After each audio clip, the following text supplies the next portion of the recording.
पहले जान लीजिए कि हमारा जो आईएपी सब्जेक्ट है सेमेस्टर 5 के लिए उसमें हमें किस किस टॉपिक पे बना सकते हैं या फिर टॉपिक कैसे सेलेक्ट करना है। तो सबसे पहले ध्यान रखेंगे आपको क्या करना है, अपने टीचर के पास जाना है, अपना टॉपिक सोच करके पहले इस वीडियो को पूरा देख लीजिए कि कौन सा टॉपिक चूज करना है, आपको कैसे बनाना है, सोच समझ के।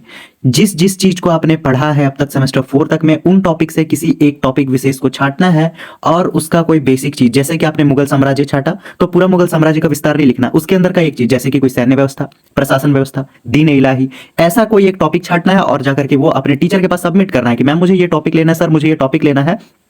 आप वहां अपना टॉपिक पे पेटेंट करा लेंगे कि इस टॉपिक पे मैं बनाऊंगा, उस पे कोई नहीं बनाएगा। फिर आकर के आपको क्या करना है, उस पे काम करना है। आपका 100 मार्क्स उसी से मिलने वाला है, तो ध्यान रखेंगे, उस पे बिल्कुल फोकस करेंगे। कैसे बनाना है तो आगे का वीडियो आप जल्दी से जल्दी देखते जाइए। ये मैं हिस्ट्री का स्टूडेंट डोरंडा कॉलेज का हूं और मैंने किस तरह से बनाया, मैंने खुद का एक्सपीरियंस और नोट शेयर किया है, आप जल्दी से इसको कंप्लीट करेंगे। तो चलिए वीडियो में आगे बढ़ते हैं। स्वागत है दोस्तों आप सभी का ब्लूम स्टडी सेंटर में। इससे पिछले बार भी मैंने एक वीडियो बनाया था आईएपी जो हमारा सब्जेक्ट है, कौन सा 2022 से 26 जो हमारा सेशन है ना, उसके लिए एक टॉपिक दिया गया है, बोले तो एक सब्जेक्ट दिया गया है आईएपी, जिसके अंदर बहुत सारा वर्क है, जैसे कि डिसर्टेशन हो सकता है, फील्ड वर्क हो सकता है, प्रोजेक्ट हो सकता है। तो आपको क्या मिला है वो आपके ऊपर डिपेंड करता है। तो ये वीडियो स्पेशली होने वाला है रिसर्च प्रोजेक्ट के लिए, है ना, जो हम प्रोजेक्ट बनाएंगे रिसर्च करके उसके बारे में है। तो हम हिस्ट्री के स्टूडेंट हैं, हम अपने अकॉर्डिंग जो नोट्स बनाए हैं वो हम आप लोगों के साथ शेयर करने वाले हैं कि हम अपना प्रोजेक्ट कैसे तैयार किए हैं, क्या क्या चीज मेंशन किए हैं और क्या क्या चीज इंपॉर्टेंट है। तो सबसे पहले हम ऊपर डिटेल मेंशन करेंगे कि स्नातक की उपाधि के लिए एक लघु शोध प्रबंध है, बोले तो एक छोटा सा नोट्स है ना, रिसर्च नोट। आगे देखते हैं हम अपना शीर्षक लिखेंगे कि मेरा शीर्षक क्या है। थोड़ा सा यहाँ पर मैं हमको स्पेस देना था, थोड़ा सा एडिट करने में प्रॉब्लम हो गया इसलिए नहीं हो पाया, तो कोई बात नहीं, आप इसका ध्यान रखेंगे। चोल वंश की प्रशासनिक व्यवस्था, ये है मेरा शीर्षक। क्या है? चोल वंश की प्रशासनिक व्यवस्था। आगे बढ़े तो सबसे पहले हम कॉलेज का लोगो लगाए हैं और कॉलेज का डिटेल लिखे हैं, अपने डिपार्टमेंट का नाम और नीचे कॉलेज का नाम, और नीचे है मेरा सत्र, बोले तो सेशन। कौन सा सेशन है मेरा? 22 से 26, जो 4 ईयर अंडर ग्रेजुएट प्रोग्राम है वो है मेरा सेशन।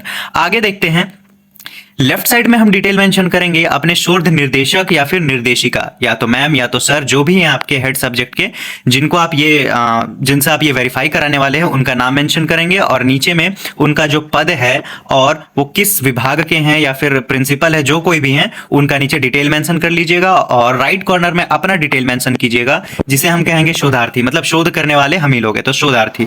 मेरा नाम आशीष कुमार ठाकुर हुआ तो हम यहाँ लिखेंगे आशीष कुमार ठाकुर। क्रमांक नंबर बोले तो अपना रोल नंबर हम यहाँ पे मेंशन करेंगे, 22 बीए, आगे जो भी होता है। हम जानबूझ के रोल नंबर पब्लिक नहीं कर रहे, उसको हम हाइड किए हैं। उसके बाद फिर अपना पंजीयन, बोले तो रजिस्ट्रेशन नंबर जो RU 2022 करके है, वो डिटेल मेंशन करेंगे।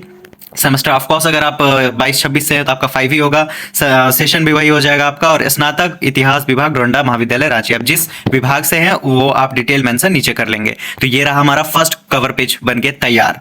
आगे बढ़ते हैं तो वहां एक प्रमाण पत्र आपको बनाना होगा। प्रमाण पत्र जो है आप चाहे तो टाइप करके बनवा सकते हैं या फिर हाथ से भी। प्रमाण पत्र जो है एक तरह से समझिए कॉलेज ये सत्यापित करता है कि हाँ ये मेरा स्टूडेंट है और इसने ये चीज कंप्लीट किया है ना। इसमें आपके जो हेड होंगे उनका यहां पर में सिग्नेचर होगा। तो प्रमाण पत्र एक तरह से कॉलेज आपको प्रमाणित करता है, तो उसमें लिखेंगे मैं प्रमाणित करती हूं या फिर करता हूं, या बिल्कुल सही है। यहां पर में हमारे जो हेड हैं वो मैम है, तो फिर इसलिए वो खुद बता रही हैं कि मैं प्रमाणित करती हूं, ठीक है। जो हमारी शोध निर्देशिका है वो प्रमाणित कर रही हैं कि आशीष कुमार ठाकुर क्रमांक 22 बीए, आगे मैंने रोल नंबर हाइड कर दिया है, रजिस्ट्रेशन नंबर RU 2022 मैंने हाइड कर दिया है, आप यहां पे अपना रोल नंबर अच्छे से लिख लेंगे। सत्र 22-26, स्नातक इतिहास विभाग डोरंडा महाविद्यालय रांची का छात्र है। यहां तक क्या प्रूव हुआ कि मैं उनका स्टूडेंट हूं, वो खुद से बता रही हैं। आगे क्या है? चोल वंश की प्रशासनिक व्यवस्था, ये क्या है? मेरा टॉपिक है चोल वंश की प्रशासनिक व्यवस्था का लघु शोध प्रबंध की रचना मेरे देखरेख में की गई है। मैं शोध निर्देशिका के देखरेख में मैंने अपना काम किया है, तो ये उन्होंने यहां पे बताया।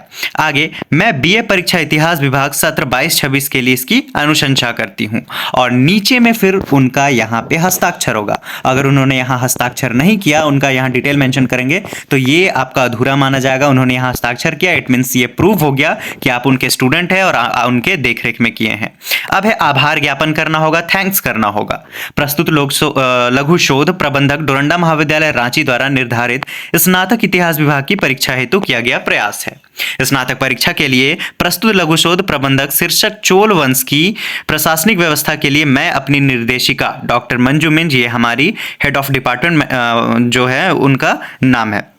तो इतिहास विभाग डोरंडा महाविद्यालय रांची का शायद मिस्टेक हो गया होगा मेरे से टाइपिंग में, या फिर ये धन्यवाद प्रकट करती हूँ, या ऐसा भी आप लिख सकते हैं, है ना। उनकी कुशल निर्देशन, सहायता एवं प्रेरणा के बिना यह कार्य समय पर करना या संपादित करना संभव नहीं था, ये मेंशन करेंगे। आगे लिखेंगे, इसके साथ ही इतिहास विभाग के पुस्तकालय अध्यक्ष का भी मैं धन्यवाद करता हूं या करती हूं। ठीक है, यहां पर मैं, अगर आप मेल है तो लिखेंगे करता हूं, फीमेल है तो क्या लिखेंगे, करती हूं।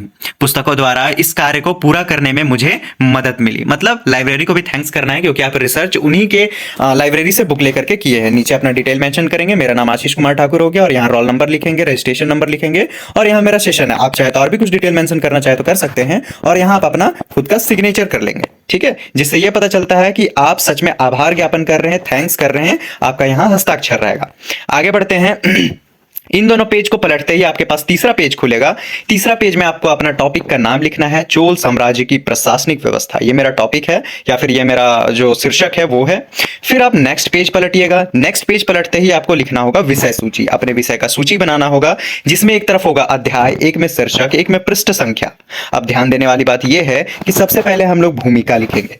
भूमिका लिखने के बाद जो भी हमारा शीर्षक है उसको 4 भाग में लिखेंगे। एक मेरा क्या था, चोल साम्राज्य का प्रशासनिक व्यवस्था। प्रथम अध्याय, द्वितीय, तृतीय, चतुर्थ। ठीक है, 4 अध्याय में हम उस प्रशासन व्यवस्था को बांटेंगे, जिसमें पहला अध्याय में क्या है, केंद्र प्रशासन और राजा की क्या भूमिका थी। उसके बाद उसके नीचे का प्रांतीय प्रशासन, फिर स्थानीय प्रशासन या ग्राम प्रशासन, इसी के अंडर आता है। ठीक है, तो हम इस 3 भाग में इसको बांटे, और चौथे भाग में लिखेंगे राजस्व और सैन्य व्यवस्था। ये भी प्रशासन व्यवस्था में ही आता है, प्रशासन का सबसे प्रमुख अंग भी होता है सैन्य व्यवस्था या फिर राजस्व। और किन किन पेजेस में लिखे हैं, मैंने यहां पर, मैं मान लो भूमिका लिखा है 2 पेज में, तो 1-2 लिखेंगे। ठीक है, अगर मैंने द्वितीय अध्याय लिखा है, प्रथम अध्याय को लिखा है तीसरे पेज नंबर से लेके 15 पेज नंबर तक, तो 3-15 लिखेंगे। फिर 16 से यहां मेरा द्वितीय अध्याय स्टार्ट होगा। इस तरह से हम यहां पर में पेज नंबर भी मेंशन करेंगे। तो कोशिश करना है सबके लिए कम से कम आप 6 से 7 पेज जरूर लिखो। 6-7 पेज लगभग एवरेज। ठीक है, 6 से 7 पेज एवरेज है आपका। आप ज्यादा चाहो तो लिख सकते हो, बट मतलब जितना आपको बोला गया है उतना ही आप लिखो तो ज्यादा बेहतर है। और मैंने पिछले वीडियो में बताया है कि ज्यादा 25 से 30 लिखो, अगर आपको टीचर एवरेज लिखने बोल रहे हैं। अगर बहुत ज्यादा बोलते हैं 50 लिखो, 100 लिखो, तो आपके कॉलेज या डिपार्टमेंट के ऊपर डिपेंड करता है। द्वितीय अध्याय में लिखेंगे, तृतीय अध्याय लिखेंगे, चौथा अध्याय लिखेंगे। मैंने बता दिया किस तरह से मैंने अध्याय में बांटा है। तो कोशिश करना है सबको 4 अध्याय में बांटना ही है। अगर आप 4 अध्याय में नहीं बांटते हैं तो वो एक तरह से अधूरा हुआ। और इतना कंप्लीट करने के बाद आप निष्कर्ष लिखेंगे। निष्कर्ष के बाद संदर्भ सूची, ग्रंथ सूची। यहाँ पे ग्रंथ लिख गया, कोई बात नहीं, इसमें ग्रंथ कर लेंगे। ग्रंथ सूची मतलब क्या होता है, तो चलिए आगे हम आपको वीडियो में बताने वाले हैं। तो सबसे पहले हम लोग क्या करेंगे, फिर पेज पलटने के बाद हम लिखेंगे भूमिका। एक पेज में क्या लिखेंगे, भूमिका, ताकि साफ सुथरा दिखाई दे। फिर नेक्स्ट पेज स्टार्ट होते ही हम लोग क्या करेंगे, भूमिका का पूरा डिटेल लिखना शुरू करेंगे। चाहे 1 पेज, 2 पेज, 3 पेज, जितना आप लिख सकते हैं भूमिका आप लिख लीजिए, है ना। जितना आपका टॉपिक विस्तृत टॉपिक है उसी के अकॉर्डिंग आप लिखेंगे। उसके बाद फिर भूमिका खत्म होने के बाद एक पेज पे लिखेंगे प्रथम अध्याय, केंद्रीय प्रशासन और राजा की भूमिका। जो हम यहाँ पे प्रथम अध्याय लिखे हैं, यही पहला अध्याय अब हम शुरू कर रहे हैं। तो पहला अध्याय हम शुरू करेंगे। पहला अध्याय शुरू करने के बाद आप क्या करेंगे, नेक्स्ट पेज में अपना अध्याय लिखना स्टार्ट करेंगे। 5 से 6 पेज कंटिन्यू जाएंगे, उतना ज्यादा हम इसका PDF नहीं बनाए हैं। तो जैसे ही आपका प्रथम अध्याय का डिटेल खत्म होता है, आप फिर लिखेंगे दूसरा अध्याय, प्रांतीय प्रशासन। फिर उसके बारे में 4 से 5 या 6 से 7 जितना आप लिख सकते हैं लिखेंगे। और लिखने के बाद फिर आप आ जाएंगे तृतीय अध्याय, तीसरे अध्याय में। तीसरे अध्याय को कंप्लीट करेंगे। फिर आप आ जाएंगे चतुर्थ अध्याय। चतुर्थ अध्याय इस तरह से पेज में लिखेंगे। उसके बाद फिर वहां पर लिखना स्टार्ट करेंगे। फिर आप लिखेंगे चौथा अध्याय खत्म होने के बाद निष्कर्ष। ये सबसे इंपॉर्टेंट है। तो हम लोग जैसे 3 से 4 पेज का कोई नोट्स बनाते हैं तो उसमें आधा पेज जैसा निष्कर्ष लिखते हैं। तो ध्यान रखेंगे ये हमारा 30 से 40 या 25 से 30 पेज का जब है, तो इस पर कम से कम 1 से 1.5, 2 भी पेज भी लिख सकते हैं निष्कर्ष। थोड़ा ज्यादा भी लिख सकते हैं इसमें, है ना। तो कोशिश करें थोड़ा अच्छे से एक्सप्लेन करें, जितना लिखा है आपने उसी को अच्छे से एक्सप्लेन करें शॉर्ट में।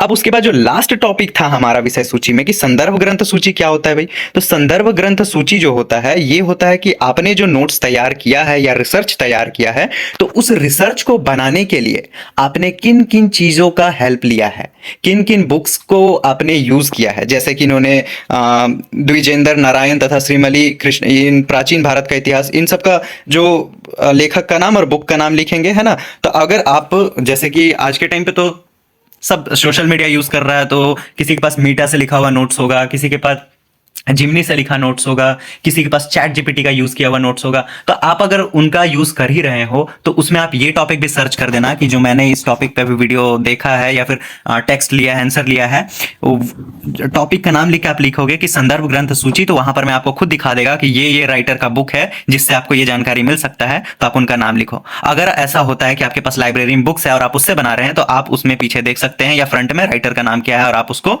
लिख सकते हैं। तो ये रहा मेरा नोट्स। अब आप भी इसी तरह से बनाएंगे और अच्छा से अच्छा मार्क्स उठाएंगे। करने के बाद फ्रेंड्स आप चाहें तो उसे इस तरह से स्टिक फाइल में या फिर किसी भी तरह के फाइल में आप उसको रिप्लेस कर देंगे और एक अच्छा सा रिसर्च नोट के फॉर्मेट में कन्वर्ट कर लेंगे, ठीक है, जिससे आपका देखने में भी अच्छा दिखेगा और मेंटेन दिखेगा।